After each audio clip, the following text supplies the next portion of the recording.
Y así damos comienzo a este segundo, es esto la fábrica del día de la fecha, esta parte del programa en donde lo que hacemos es tratar de redefinir, repensar, reanalizar todo lo que rodea a la industria de la música, una industria de la música que hace un puñadito de años nada más precisaba de barcos, de aviones, de containers para tirar, distribuir de un lado al otro del planeta Tierra todo lo referido a esta industria, a este arte que tanto nos gusta. Para hablar de todos estos cambios que han sucedido, nos nutrimos de diferentes diálogos. Hemos hablado con productores musicales, hemos hablado con sonidistas, con realizadores de festivales y con músicos, muchos músicos, como es el caso del día de la fecha, donde nos vamos para Inglaterra para hablar con CAMILLA GEORGE, que ya está conectada. Hi Camila, I'm Manu, this is Raulo. Are you listening me good?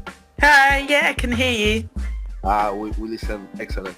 Okay, I'm gonna leave you with my friend Raulo. He's gonna make the exact questionnaire, the same question we make from the artists and bands from all parts of the world we talk about. Later, we're gonna talk about the present of the CAMILLA GEORGE career from your project. Okay? Wicked, sounds great. Excellent. Todo tuyo, Raulo. Perfect. Thanks for your time, Camila. We are going to start with the interview. We are live. So please tell us your full name, where are you from, and how old are you? My name's CAMILLA GEORGE and I'm from London. Okay. And how old are you? If you want to say. Nah. Oh, I never say. Okay. Perfect. No problem. And can you tell us which is your first memory of you listening to music? I think it was probably with my dad because he was a really big jazz fan and we used to listen to his vinyl every Sunday and he loved people like Sonny Stitt, Stanley Turrentine, Sidney Bechet, and so we used to listen to vinyl together. So I think that's my kind of first memory of actually hearing music, particularly jazz. Beautiful. You were really young. How do you feel about now that you are growing up of those days? Yeah, I think I was really lucky because I think that's the thing with people getting into music, isn't it? You have to hear it young, and I think I was definitely blessed to have both parents who were, appreciated music. Excellent. Sí. I'm going to make a little translation for the Spanish listeners. Estamos hablando con CAMILLA GEORGE, está en Londres, y bueno, su primer recuerdo escuchando música es con su padre, los domingos escuchando, era un gran fanático del jazz, así que escuchaba jazz todo el tiempo, y lo que me estaba diciendo que ahora ella se da cuenta que cuando era joven tuvo mucha suerte de poder escuchar ese tipo de música, los padres eran amantes del jazz y tuvo mucha suerte porque así es como se empieza, sí. Está yendo a 200 kilómetros por hora. Es que tengo un montón de preguntas para hacerle. Sí, vamos más tranquilo. And sorry for that. Can you tell us which was your first instrument and which was the first song that you learned? So the first instrument I tried was probably, it was a saxophone at the age of 8. It was a friend of my mum's, had one in her house and she couldn't get a sound out of it, but I managed to. But back then, it's different now, but I was considered too young to start saxophone, so I played recorder, which I didn't enjoy, to be honest, and I think it was a tune just using the note B called Busy Bee. I think that was my first piece, and then I played a bit piano and then started sax when I was 11.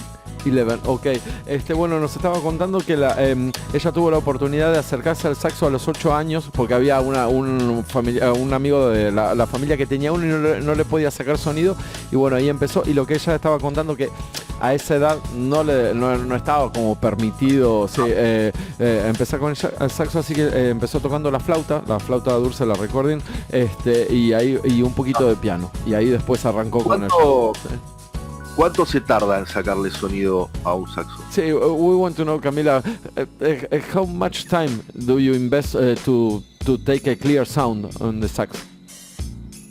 To create my sound? I mean, that I spend every practice session probably... It depends. If I've got a full day of practice, I'll spend an hour on my sound and technique. If I don't have so much time, then it's less. But yeah, it's definitely something that I try and do every practice session. See, and when you were young, when you were starting with the sax? Beginning. See, the beginning. How much time beginning. do you get? Oh, how much did I practice? No. When you were young to start with the sax, you know. Because when I play the guitar, and I have the guitar, I make thing and it sounds. But the trumpet, the sax, the clarinet. Oh, I see. Yeah. With the mouse, you have to make a very effort, Yeah. How do you manage that? Well, that's the thing. I think I found even when I had that go on a sax when I was 8, that I actually got a sound immediately. I teach now, and some people do get it immediately, and for others it takes longer. It just depends. But yeah, I definitely didn't struggle with the sound on the saxophone. I just kind of had to develop on like getting it in tune and all that kind of stuff. Sí. Bueno, ahí está lo que decimos, Manu, sí, es un montón de esfuerzo. Hay un montón de gente que abandona porque no le puede sacar sonido. Sí, y ella estaba diciendo que aún hoy, todos los días, o por lo menos una hora para tratar de llegar a su sonido. Are there any places to study music for free in your region, or you have to always pay to study saxophone or music in general? No, in London we're very, very lucky. When I was 11 and I got my first saxophone, I joined an organisation called Tomorrow's Warriors, which I'm now a trustee of. Tomorrow's Warriors was a pioneering organisation, black-led company, to address the fact that actually in the UK there were very few opportunities for black jazz musicians at that time. So it was set up by Gary Crosby and his partner Janine Irons, and it's now a premium, it's very much in demand. It's free, so that means anyone can join and there's no barrier to access. And we've had all these amazing success stories. Nabaya Garcia was in Tomorrow's Warriors, Ezra Collective were in Tomorrow's Warriors, Shabaka Hutchinson, all these big stars where they started off at Tomorrow's Warriors learning for free with great musicians who were teaching them. So yeah, that we're very lucky to have that. Beautiful what you are saying. Sorry, the personal question. We have the chance to speak with people from the United States, and black people, they say that they have a really short history in the United States. How do you feel about that? The differences in black people with music, with a short story like the United States, and for you, and if you feel that it's the same effort, or how do you feel about that? For example, in the church and that kind of things. I suppose it's different. Their story for black Americans is very different to, say, the black people that came over to Europe. I mean, for example, like my family, just the Nigerian side, we have been in the UK for generations. Okay, I wasn't born in the UK, I was born in Nigeria, but our family history goes back. I mean, if you look, you've got black Tudors that were present during the Tudor period, Henry VIII. So I think it's different, not to say that we don't have the challenges, because as I said, we wouldn't need companies like Tomorrow's Warriors if there wasn't an issue. But I do think it's different. And in terms of jazz, black Americans maybe have a shorter history, but in terms of their contribution to music, to black music, I mean, jazz was born in the States. It was the merging of the African people that came over and then going back. So I think, I don't know, it's difficult. If you look at the African root, black music goes back forever. Exactly. The US route, yes, you can say it's short, but it was influenced by people coming from the African continent, so not as short as it seems. Perfect. Well, your explanation. Thanks for that. See, I've been living in Brazil. A lot of time. Wow. See, and they were incredible. The jazz musicians and that kind of things in Brazil. But I think that they are different. And with culture, how do you feel about rock? Your rock music and that kind of things. I mean, I am probably not as familiar with rock, because it was, to be honest, never anything when I was younger that I was going out to dance to. I was really into R&B, hip hop, garage when I was like coming up. So that's probably where my, in terms of music that isn't jazz, that would be probably the music that I'd listen to. See, and how do you feel that this is the last question? I'm sorry for this. See, no, because I'm living now in Barcelona, Manu is living in Buenos Aires, I'm in Barcelona. And how do you feel, because this is my impression, no? In France, in Paris, on that kind of things, you have a lot of hip-hop music in the 90s and going on, but they don't really have a really jazz background, I feel that in France. How do you feel about that?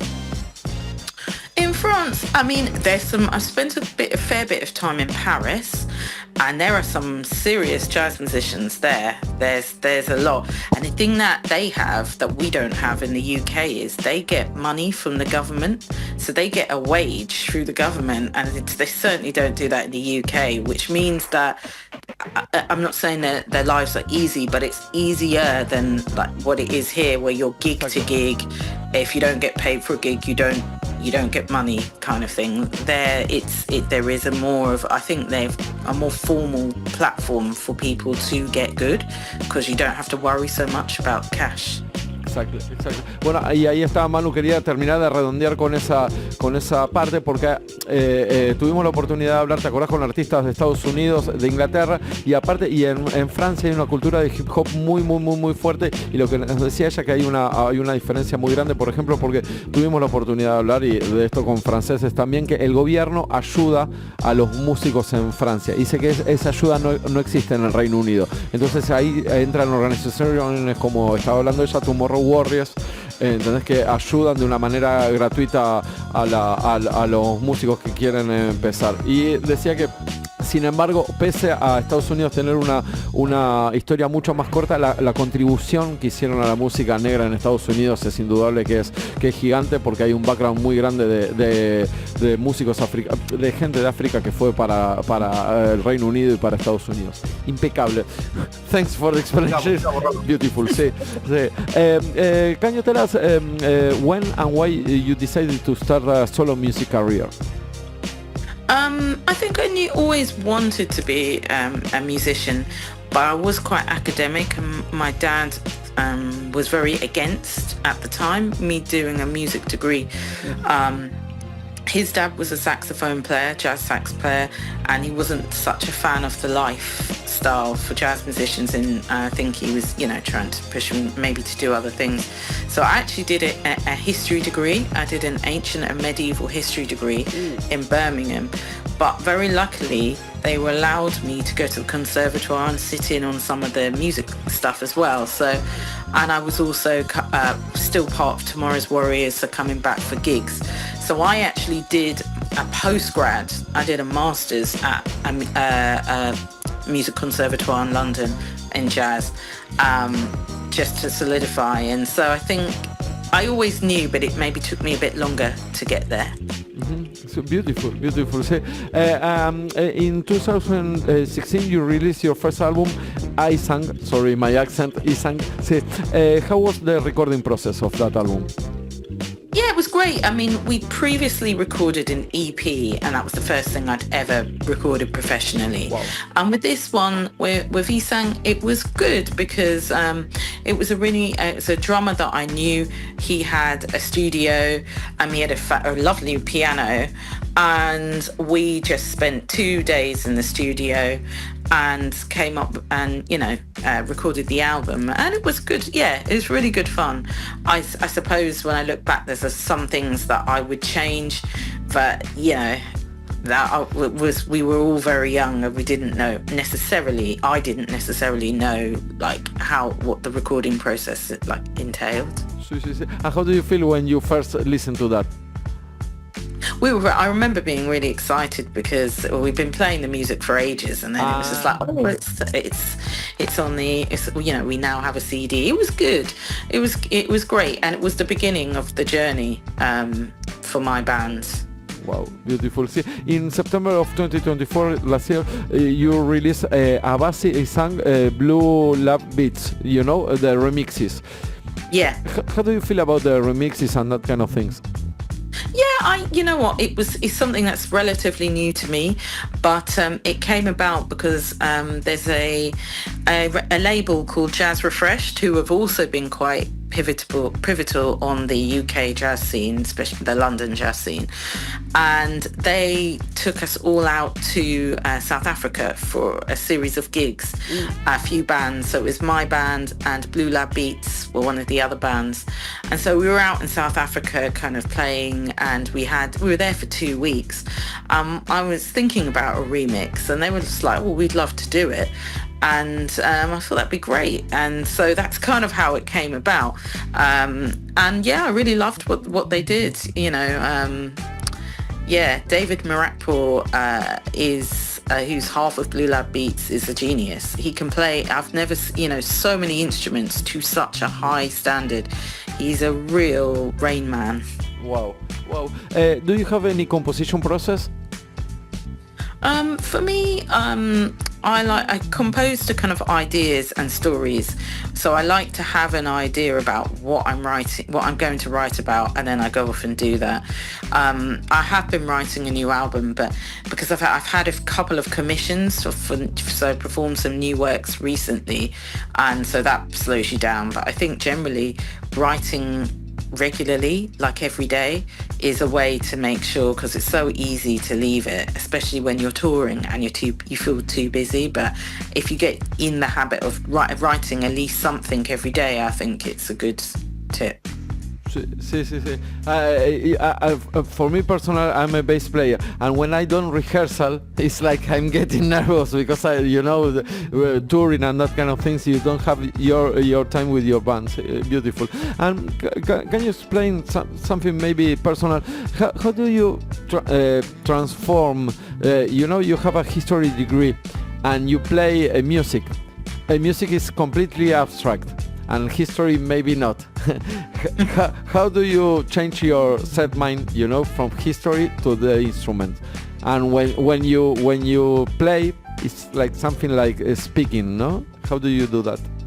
Yeah, but I think, you know what though, as I said, I think with music you are telling stories, and history is, you're telling the story of the world, and its history.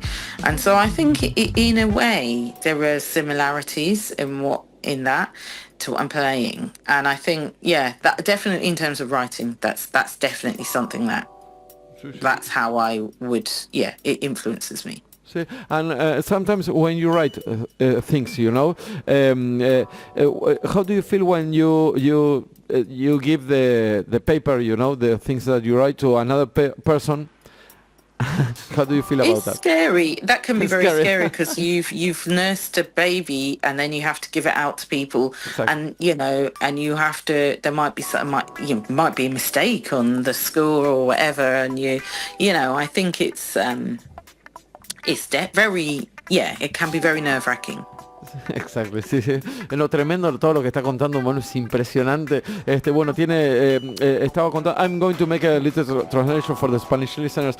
Nos estaba contando, bueno, que ella empezó de muy chica con el saxo, le gustó, después tuvo que cambiar, seguir estudiando otras cosas porque no se lo permitían, y después terminó teniendo un degree, un grado académico de historia, porque el padre no la dejaba estudiar porque ya sabía, tenía familiares, o sea, el abuelo también tocaba el saxo y ya sabía la vida que llevaban los músicos de jazz. Entonces el padre trató de evitar todo el tiempo que ella sea músico también. Bueno, terminó teniendo un degree en historia, finalmente hizo un máster en música en la Academia de Londres y terminó teniendo su carrera de músico. Y una de las cosas que nos contaba es que también hay mucho parecido entre la historia que uno cuenta, la historia del mundo, y lo que uno escribe con la música o lo que uno quiere relatar, que tiene algo de similar, pero bueno, la historia es otro cuento muy, muy diferente.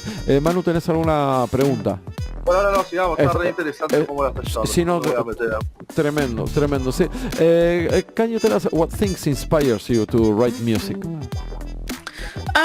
I think I've been inspired by looking into the history and stories behind the Ibibio people, which is where I was born in Nigeria, in a place called Eket, and that's been something that's definitely inspired my writing, just going and learning more about the history, and particularly the history of my own family. Excellent. You have the chance to went to Eket to know the people there. Yeah, I mean, obviously I was born there. We went back a few times. I haven't been back for a little while, actually, with all COVID and etc. And then, flights are quite expensive. It's a long way away. It's really expensive. And how do you feel when small people get an instrument? You have to teach them, or you let them fly? I think you have to teach them. I teach a lot of kids. My youngest child that I teach is 7. He's very sweet. He's a bit of a handful, but he's, even in the few weeks that we've been working together, he's just improved so much. It's lovely to see people progress, I think. Of course. Can you tell us what do you think about artificial intelligence? Yeah, I mean, AI is a worry for sure, and particularly the AI. There's a lot of AI music on, I suppose, like platforms like Spotify, and but I think I can still tell that it's AI music. I think people, for people that, I think hopefully people will always pay to go and see music, because for all different reasons, it's uplifting, etc. So hopefully, although it is annoying, it won't completely destroy the music world, although there is a threat in a lot of areas. Completely agree. For me, AI in music is like a poor playback. It's like it doesn't. I completely agree. If you have a good ear, you can listen. That is a machine, not a person playing. I completely agree with that. Can you tell us what do you think about the London actual musical scene? I think it's very healthy at the moment. Obviously, we've had huge people come out of it, as I said before, like Nabaya and Ezra Collective, who have gone, almost stratospheric. But, it hasn't stagnated with them. There's new people coming after them and after them and after them. And I think it's a great place to be. There are great clubs. We've even got a Blue Note, which is coming, I think, in a year or two in Covent Garden. So that's going to be, I suppose, another one rival to Ronnie Scott's, which is obviously an amazing club. There's so many places to play. You've got those very established clubs, and then you've got hip club nights that are taking place in actual clubs, So I think there's a lot going on. Beautiful. See, if you have the chance to play in a place that you never play, where do you want to go? Oh, for me it would be Japan. I'd love to go to Japan. It was looking like it might happen, and then COVID struck. So I'm hoping that maybe it'll come back around again, because I'd love to play in Japan. Excelente. Sí. Manu, tengo 2 preguntas más. Mandale. Vamos bien, perfecto. Sí, it's been a pleasure to speak with you. I really enjoy what you're explaining and all that kind of things. We have 2 more questions. Can you tell us something about your future plans? Future plans are, I've got a big show at Ronnie Scott's on the 24th of January. Hopefully we're going to be playing some new music. Back on tour in 2026. And hoping to record the album. Perfect. Please let us, when you have the new album, please send to us, and we are going to play it, of course. We really enjoy your music. Termino con la última. Sí, perfecto, dale. Sí.